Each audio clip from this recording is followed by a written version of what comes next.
Quería vivir. Leía y leía y Edna hablaba. Y yo quería vivir.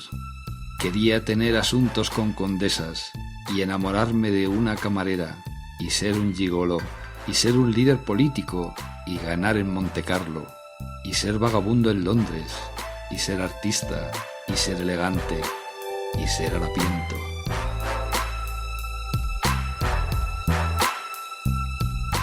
¿A qué os suena? Parece Joaquín Sabina, ¿no? Pues es un autor egipcio, un Sabina egipcio antes de que apareciera el mismo Sabina y que escribiera canciones que parecen inspiradas en textos como este.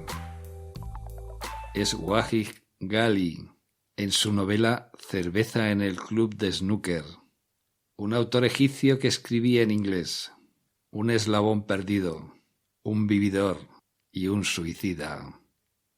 Acompáñanos a descubrir esta novela y este autor muy singulares.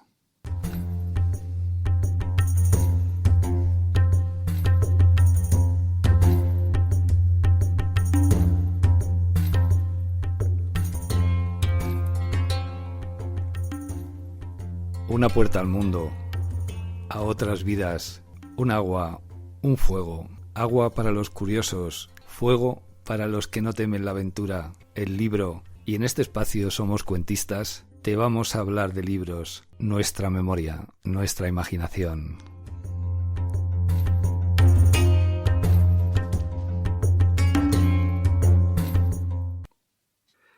Bienvenidos a este 12º y 13º podcast de Somos Cuentistas.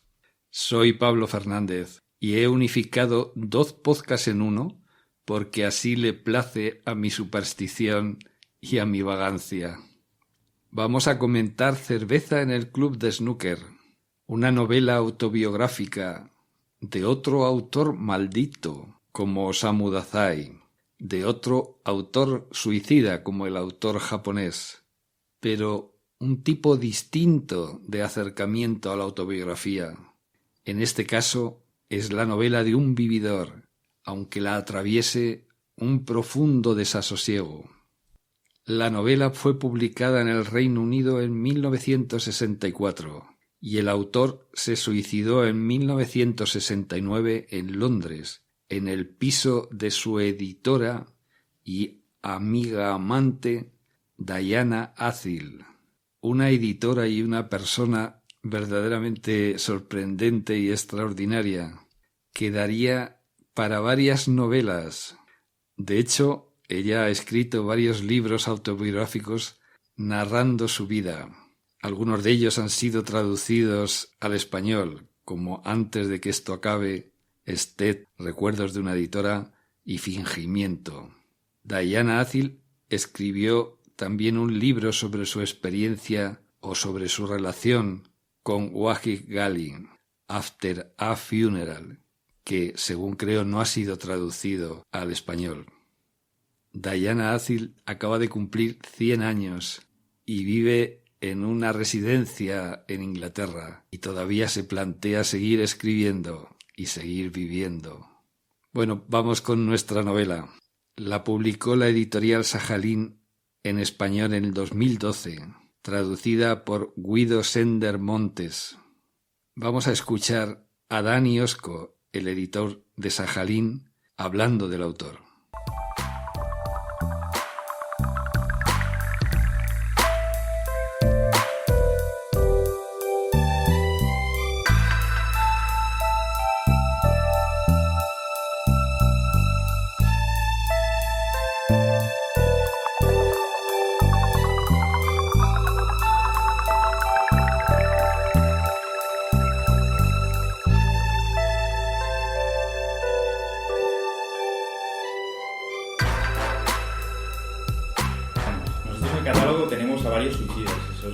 Pero en este caso creo recordar que lo de que se había suicidado lo descubrí después. Es decir, que no fue un aliciente previo. Porque ya os digo que tenemos muchos suicidas. No sé por qué. Bueno, sí, hay una colección que es un poco. Por tanto, en este caso no fue un dato relevante. Y fue así como lo descubrí a Ghali. Ghali, no sé si os suena, Boutros Ghali. Sí. era no sé si fue secretario general de la OTAN.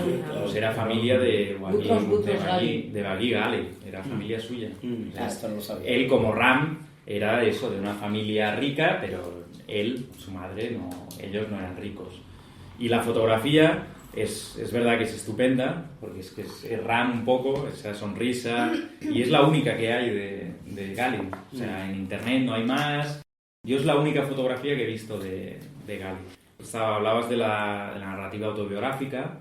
A mí me gusta mucho, es decir, tenemos mucho de narrativa autobiográfica. No quiere decir que una obra, por ser autobiográfica, tenga que ser buena, evidentemente, pero ese toque, o sea, que él pone un poco su vida ahí y lo sabe hacer literariamente, y muchas veces también nos pasa que nos damos cuenta de que este tipo de autores son autores que han escrito solo una obra, quizá, o dos. O sea, tienen una obra breve. Es decir, hablan un poco de su vida, de su experiencia, y luego o dejan de escribir o no.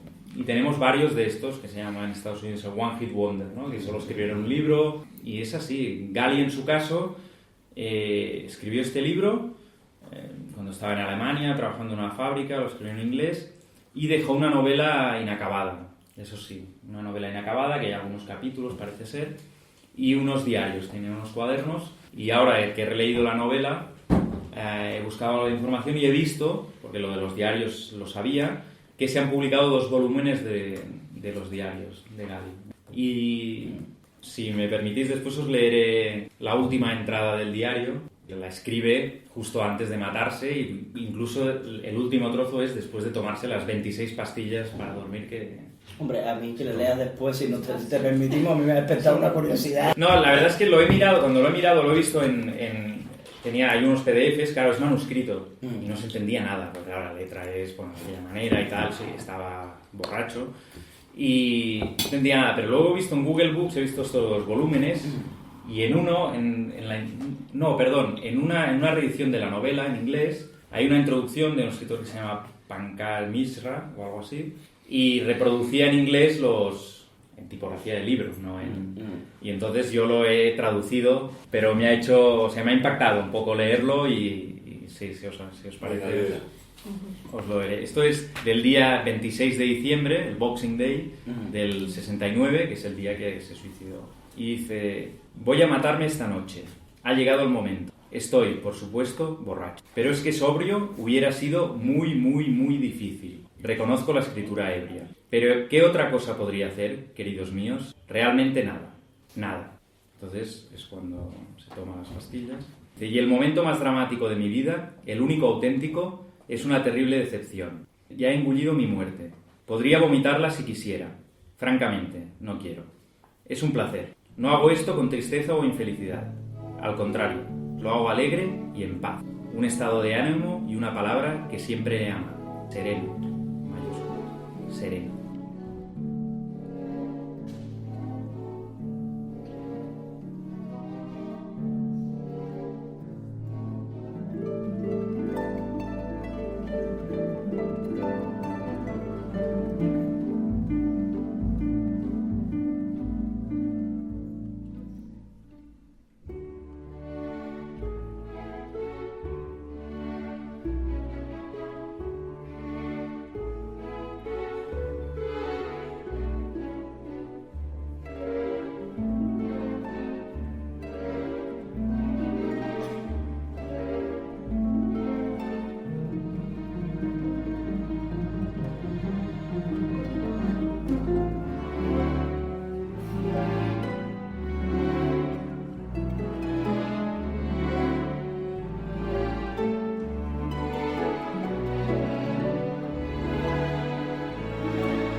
Wahid Ghali, un suicida que muere con serenidad. ¿No os parece raro?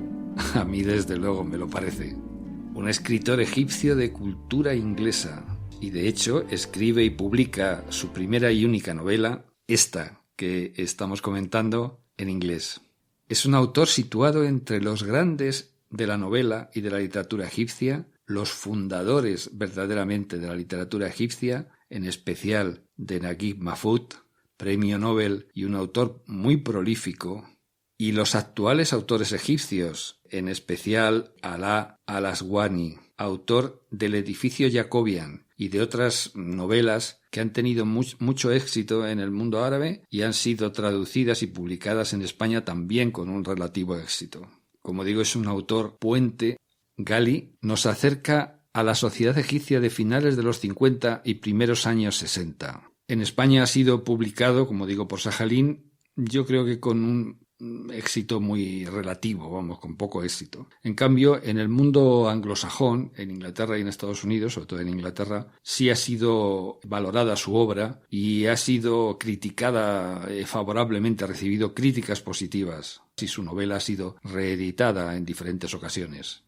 El protagonista de la misma tiene mucho del autor. Voy a hablar algo de su vida, igual que hablé de Osamu Dazai, del autor japonés, aunque realmente no sabemos mucho de su vida. Incluso hay muy pocas fotografías, parece que una de las pocas que hay es precisamente la que figura en la novela, como nos decía el editor. Wahid Ghali nació en Alejandría en el seno de una familia de cristianos coptos, una familia rica. Sobre los años 1929-1930 no hay seguridad sobre su fecha de sobre su año de nacimiento, sí el día pero no el año. Parece que quedó huérfano de padre a los 8 años, al igual que el protagonista de esta novela autobiográfica, y su madre tiene que vivir de la ayuda de su familia, sobre todo de su hermana. Estudia en el Victoria College de Alejandría y en las universidades de Alejandría y El Cairo, donde empieza la carrera de medicina. Parece que en esta época universitaria se afilia al Partido Comunista o colabora con el Partido Comunista, y no sabemos si producto de esta colaboración o de esta afiliación tiene problemas con la policía y tiene que salir de Egipto. El Partido Comunista Egipcio, como también lo vemos en la novela, estaba bastante perseguido a pesar del teórico socialismo de Nasser. El autor entonces abandona Egipto y se matricula en la Sorbona de París para seguir estudiando la carrera de medicina, pero no termina la carrera y abandona París en 1953. A partir de entonces empieza un peregrinaje por varias ciudades y países europeos y por distintos trabajos. Londres, Estocolmo, Alemania. A Alemania se traslada precisamente en 1960. En 1964, como he comentado, se publica su novela en Inglaterra, y en 1966 está en Londres ejerciendo, diversos trabajos, hasta su suicidio en 1969.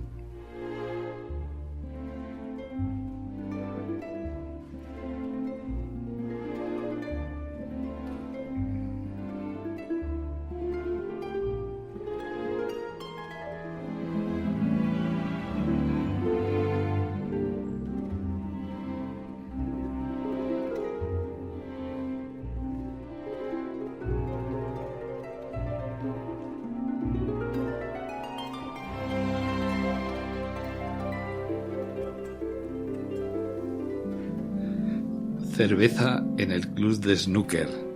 Un título un poco raro, ¿no os parece? Bueno, el snooker es una modalidad británica del juego de billar, por lo que el título bien podría ser Cerveza en el club de billar. ¿Por qué cerveza? Porque el protagonista tiene un rito con su amigo Fon, camarero del club, de este club de billar, que consiste en mezclar cerveza egipcia con diversos licores para que les recuerde a la cerveza Bass inglesa que tomaban en Londres. Ran, el narrador protagonista, relata los últimos 6 años de su vida entre El Cairo y Londres. Su historia de amor con Edna, una mujer de familia judía y muy rica, más mayor que Ran, de ideas políticas de izquierdas, que guarda muchos secretos sobre su vida, sobre su pasado. También narra su relación de amistad con Fon, un egipcio pobre, pero que había sido compañero de estudios de esa educación elitista inglesa en una sociedad de cultura mayoritariamente musulmana. Curiosamente, Estos cristianos coptos, ricos, conocen poco del mundo musulmán que les rodea, sobre todo del mundo musulmán pobre. El relato se estructura en 5 partes diferentes. Empieza narrando el reencuentro con Edna en casa de Fon, después de algunos años de alejamiento. En la segunda parte se relata la estancia en Londres de los 3. Esta es la parte más extensa y una de las más importantes del relato. Luego la novela vuelve a seguir a Ram en su vida en el Cairo y el desenlace de su relación con Edna, también los problemas con sus parientes y sus relaciones con ellos. La novela transcurre entre el Cairo y Londres en el espacio de unos 6-7 años, desde la segunda mitad de los años 50 hasta los primeros años 60.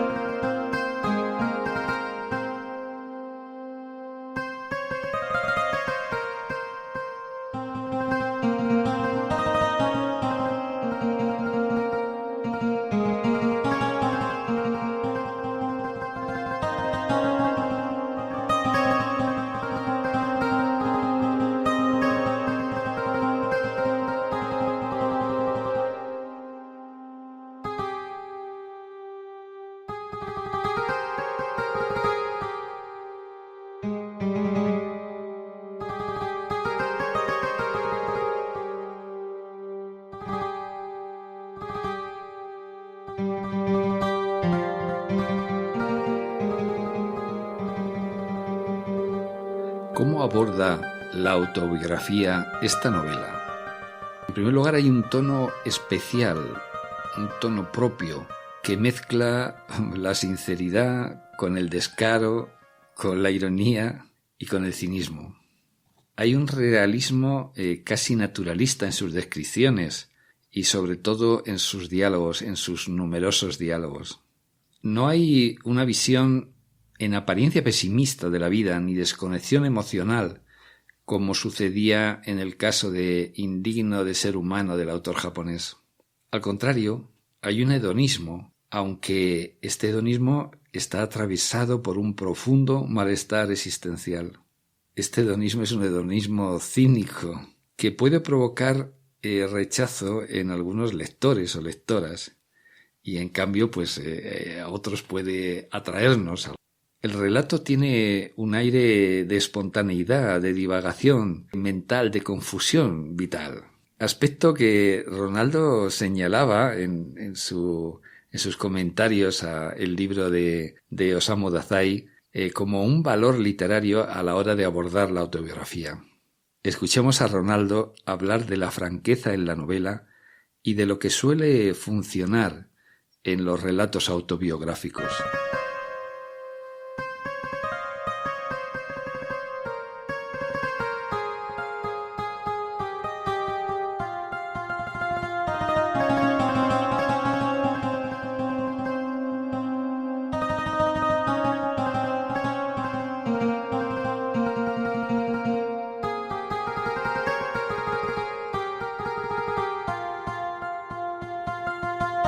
creo que el problema, lo que os ha costado para entrar, a los que os ha costado entrar, no es la estructura como tal. Aquí hemos leído novelas con estructuras más complejas, claro, como sin ir mucho más lejos.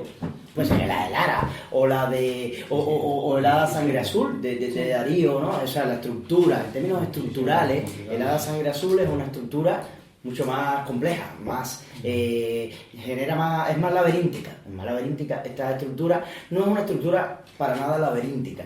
No es una estructura laberíntica. O sea, el lector no se pierde, o sea, el lector siempre sabe dónde está leyendo, creo yo. Se entiende lo que estás leyendo, claro, a diferencia de otras, o sea, Circus Columbia, sin ir más lejos, claro, la anterior de Sagalín. Porque hay bastantes personajes, quizá puede ser eso, no sé. Yo creo que el problema de entrar o no es un problema de química argumental. Yo creo que es un problema de química. Yo creo que el obstáculo, cuando dice no, me he perdido en esta parte o lo otro, tal, o por dónde cuentas, yo creo que hay o sea, he dicho química argumental, así rápido. O sea, los argumentos, las tramas, son, como sabemos, como tanto hablamos aquí, cadenas causales. Se familiariza con ellas y las va siguiendo, digamos, ¿no? Entonces la pregunta sería, bueno, ¿qué es lo que atenta aquí? Creo yo, la explicación es que atenta aquí contra las cadenas causales y qué te da a cambio para que aún así puedas estar. Yo creo que ese es el problema aquí o el meollo, ¿no? O sea, yo creo que hay una cuestión delicada con las cadenas causales, un trabajo poco ortodoxo, repito, son cadenas causales incompletas, se abandonan constantemente. Entonces la cosa de cada lector es ¿qué encuentro yo a cambio de eso? O sea, si, ¿no? Por ejemplo, con el Hada Sangre Azul, a cambio de cadenas causales desestructuradas, por decirlo de alguna manera, no se sabe muy bien qué ocurre antes ni después, o el propio Circus Columbia está lleno de... Hay unas escenas en el exilio fuera del pueblo, hay una serie de elementos que ni siquiera localizas bien y tal, y millones de personajes por aquí o por allá, ¿no? Y voces, o sea, recordemos que Circus Columbia tiene distintas voces narrativas, aquí hay una sola voz unificadora. Entonces, ¿qué te puede dar a cambio eso? Otra cosa que hay que también tener en cuenta, yo siempre tengo un problema con esto, con los libros, que traigo el club de lectura y con los libros que leo y me gustan. Con los libros que traigo aquí tengo que explicar dos cosas que yo trato de no confundirlas y de no mezclarlas. Una es por qué me gustan y otra es por qué funcionan técnicamente y literariamente. Son dos cosas diferentes. Este libro, yo creo que hay que acercarse a él ya, o sea, si somos rigurosos en un club de lectura y tal, hay que ponerse delante de él, en honor a la verdad, como se pone uno delante de un libro que es un primer libro. O sea, yo no creo que la justificación de la eficacia de este libro venga por su virtuosismo técnico óptimo, como podría decirlo de otros libros a lo mejor. Yo creo que el libro de Yuri Buida sí es un libro con un virtuosismo técnico, de una madurez, de un conocimiento, de una exploración, del autor sabe lo que hace y obtiene unos resultados determinados. En honor a la verdad, este libro es natural y es inevitable. Yo no me gustaría usar la palabra defectos porque luego voy a contradecirla, enseguida la voy a contradecir, pero sí es un libro que no respira, no vive, su atmósfera, su naturaleza no es la eficacia técnica, la manera que hemos visto otras cuestiones. Lo que pasa es que lo que salva un libro realmente no tiene nada que... O sea, lo que salva un libro no es su naturaleza técnica. Lo que salva un libro son cosas para mí muy misteriosas y a veces difíciles de transmitir. Yo puedo explicar la estructura y a través de la explicación técnica de la estructura, de un análisis mínimo, boceteado, de eso yo puedo transmitir la idea de que está mejor hecho de lo que puede parecer. Esto es una novela que todo lo que hemos dicho no se puede desligar de una cosa elemental, y está narrada en primera persona. Está narrada por la voz. Entonces todo lo que se puede explicar tiene que explicarse relativo a cómo se construye la historia desde el narrador.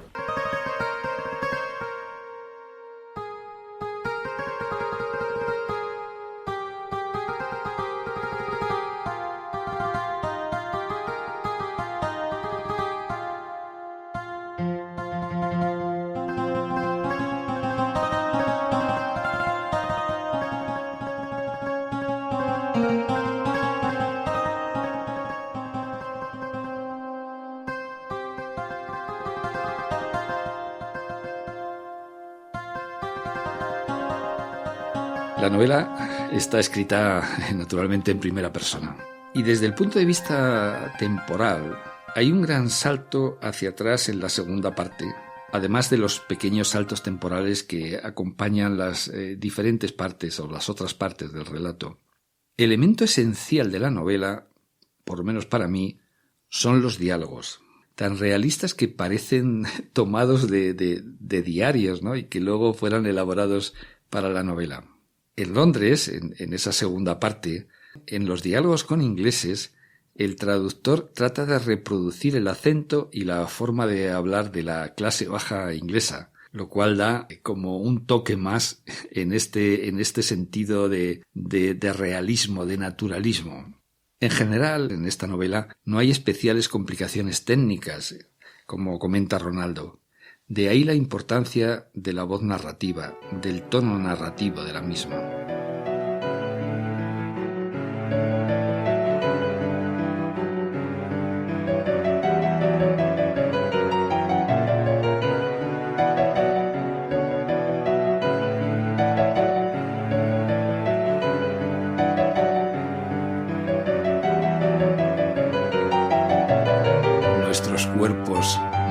seres parecen llenos de ponzoñas y venenos que se revuelven en nosotros como serpientes queriendo escapar. Serpientes de sexo y amor y emoción y anhelo y frustración se enredan y desenredan y de vez en cuando enseñan la cabeza. Las ahogamos en alcohol y pasión y a veces las dominamos en los tableros de juego o incluso en los campos de fútbol, pero sus turgencias vuelven y nos enfrentamos de nuevo a la tortura de sus agitaciones. A ratos parece que todas escapan y nos dan un respiro que llamamos felicidad o alegría o incluso serenidad.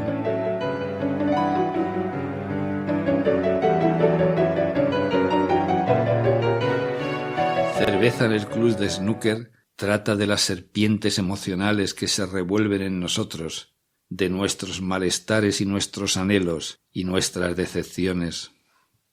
En el malestar de un personaje como Ran, egipcio y europeo, pero al mismo tiempo ni una cosa ni la otra. Un hombre que vive y conoce el amor, pero también la imposibilidad del amor. Un desarraigado cultural, un desarraigado social. En el malestar de Ran a veces figura también nuestro propio malestar. Están también nuestras propias decepciones. Cerveza en el club de snooker es una novela sobre el amor y sobre todo sobre la imposibilidad del amor. A lo largo de la novela hay numerosas observaciones sobre las relaciones amorosas, observaciones sorprendentes llenas de sabiduría. Sería muy largo hacer una referencia a las mismas. Leed la novela y descubrir estas observaciones. La novela parece que no tiene un hilo argumental aparente, aparte de las relaciones de Ran con su entorno y sus historias de amor y amistad. Pero hay una tensión narrativa latente, una pregunta que parece, tal vez solo parece, que se resuelve al final. ¿Qué va a pasar con la vida de Ran? ¿Qué va a decidir? Porque parece claro que su vida no puede seguir así indefinidamente. En el fondo, en la adolescencia y la juventud, es la pregunta que todos nos hacemos. ¿Qué va a ser de nuestra vida? ¿Qué decisiones vamos a tomar y dónde nos van a conducir? Como siempre, que cada uno lea la novela y obtenga el placer estético y la sabiduría que pueda disfrutar.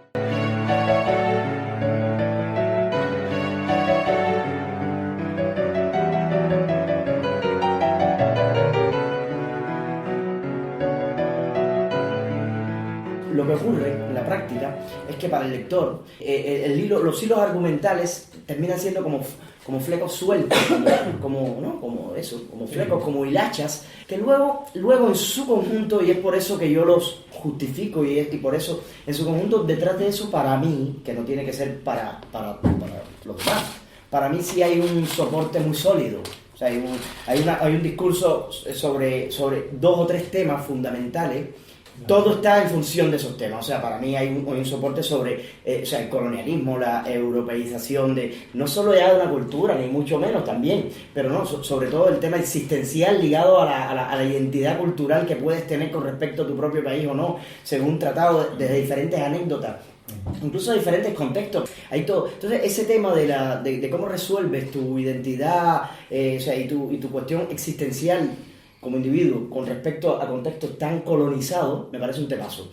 Luego hay un gran tema que es la díada, que aquí se mezclan, que no se mezclan en todas las novelas, y hay novelas del club nuestro que no se mezclan en absoluto, que es amor y amistad. O sea, aquí el amor y la amistad, la relación con Edna, la relación con Didi, la relación con... O sea, siempre hay una relación donde el eros y lo filial se confunden.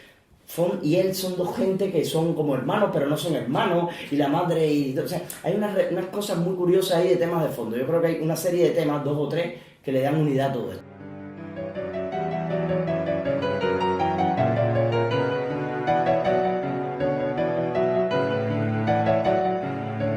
Hay en la novela una mirada sobre la sociedad egipcia de esos años sorprendente, distinta, que parece que vislumbra muchos de los problemas actuales.